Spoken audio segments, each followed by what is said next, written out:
markets-based economic model and the information that the Zeitgeist movement is proposing isn't perfect. There's no perfect. It's just, it's a lot better than a market system. The way to look at that is to look around the results. Do you want to talk about, oh, well, he didn't answer my question, so we're going to just truck along with 3 billion people dying? Or is the system that takes care of everybody? What are you going to consider? It's like now we're looking at things from a different point of view. And there are lots of facets about this that aren't concrete or aren't certain yet.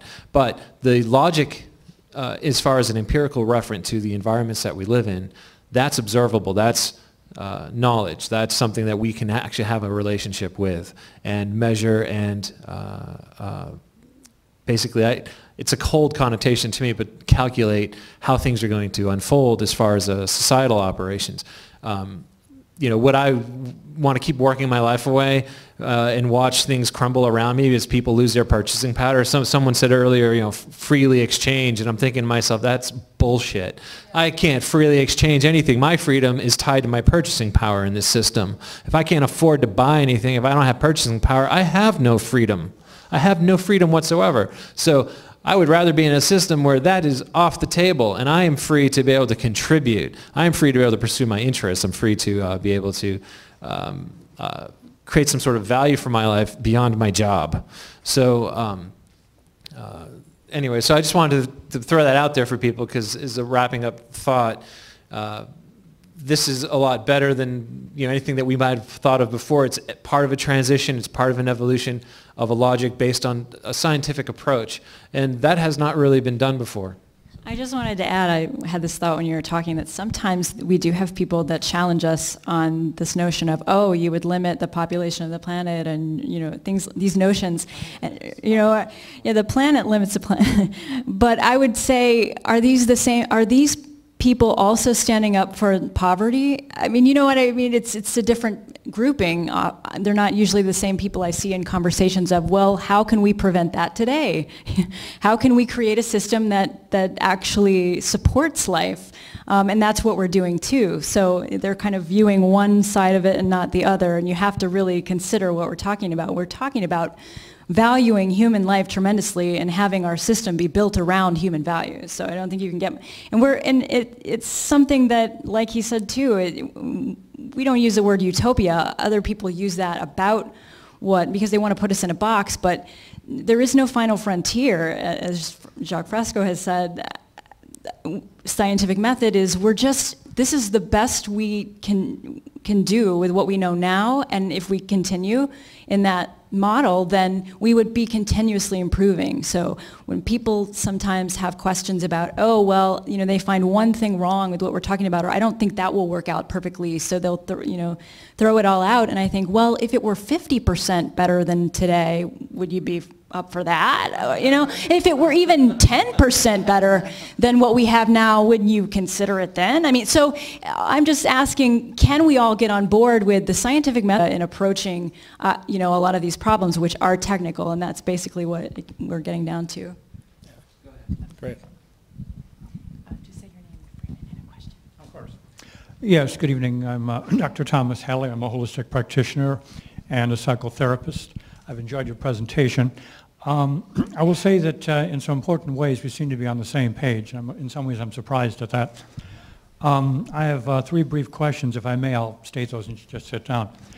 The first one, it's been shown there seems to be a strong link between climate change and HAARP technology experiments in several places around the world. And I'm wondering how we might stop this dangerous sabotaging of the planet. Number 2, since this system is characterized by plenty of psychopathology, how might we ensure that this be addressed? And 3, in this effort, how do we neutralize entities such as the Free Trade Advocates, the Trilateral Commission, Council on Foreign Relations, Bilderbergers, Federal Reserve System, World Bank, and the IMF? Thank you. Thank you. Thank you.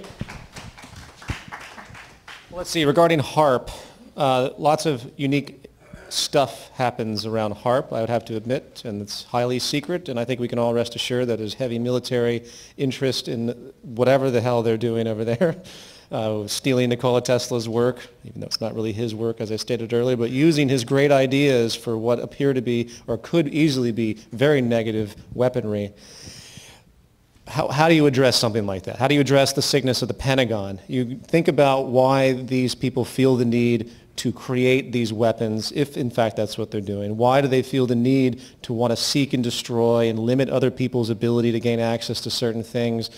This really, again, goes back down to the very foundation of the immature nature of where we are as a species and our inability to recognize the necessity we need to work together. Because if one country can develop severe energy weapons over here, another one steals those energy weapons, boom, you have the Cold War scenario all over again. But maybe this time it isn't just huge explosions and nuclear winter, which eventually would have killed us. Maybe it's the vaporization of all of humanity. Who knows what the crazy shit these people would come up with. So it's very responsible for us to keep an eye on such things.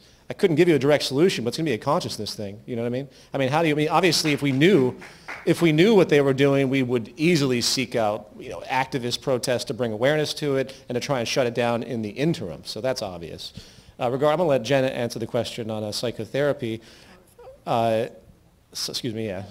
But as far as the other question, the Bilderberg, the upper 1%ers, the Bilderberg, the Trilateral Commission, the Council on Foreign Relations, all these tumors, as they are. They're tumors of a system that's a cancer.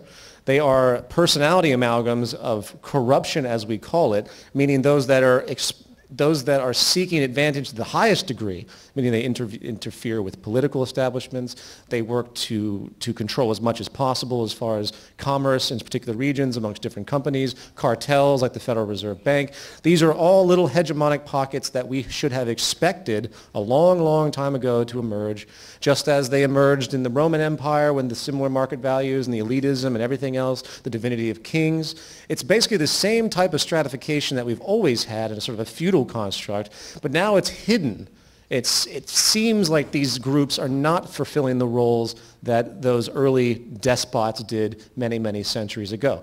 But again, they're outgrowths of this system. So what do you expect? What do you expect with Bilderberg Group? A massive conglomerate of politicians and legislators and corporations, essentially it's pure fascism, meeting in secret with no public knowledge, at least no transcripts, working to plan what they want to do with the world. What did we expect? That's what this system is. When everything's for sale, bought and sold, this is just an amalgam of just a conglomerate, if you will, of the energy that is at the base of the need to self-preserve and to gain as much strategy you can to achieve whatever power goals, hence monetary goals, inevitably you wish to obtain. And there you go.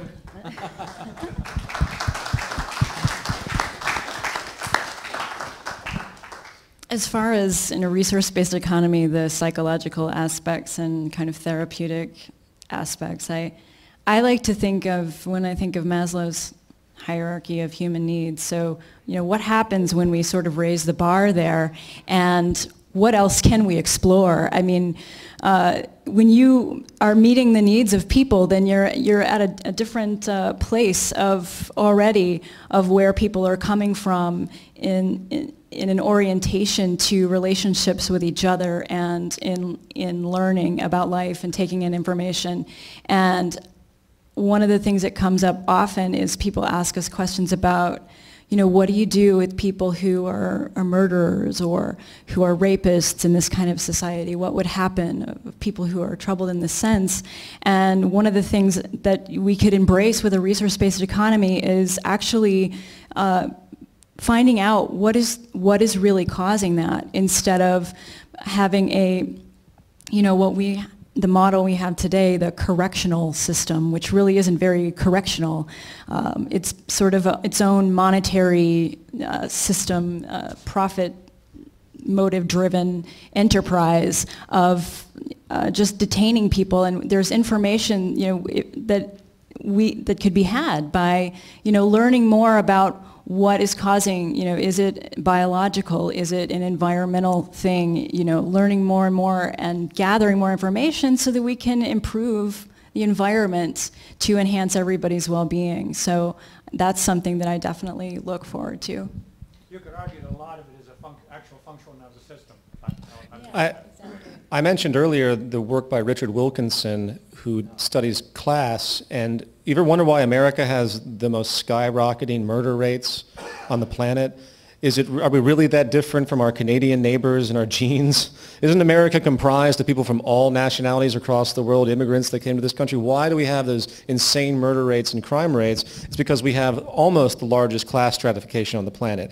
Per capita, we have definitely the largest class stratification on the planet. Class stratification sets up a serious psychosocial stress that I denoted in the presentation. So that's a root cause. And this science is getting out there, but yet it completely destroys the foundation of the class system, which is a staple of the market model. So how do you implement that mental health change when it goes against the traditional structure that we have? So it's built right in. Thank you. Are we out of time? Thank you very much, everybody. We got to go. Appreciate you coming.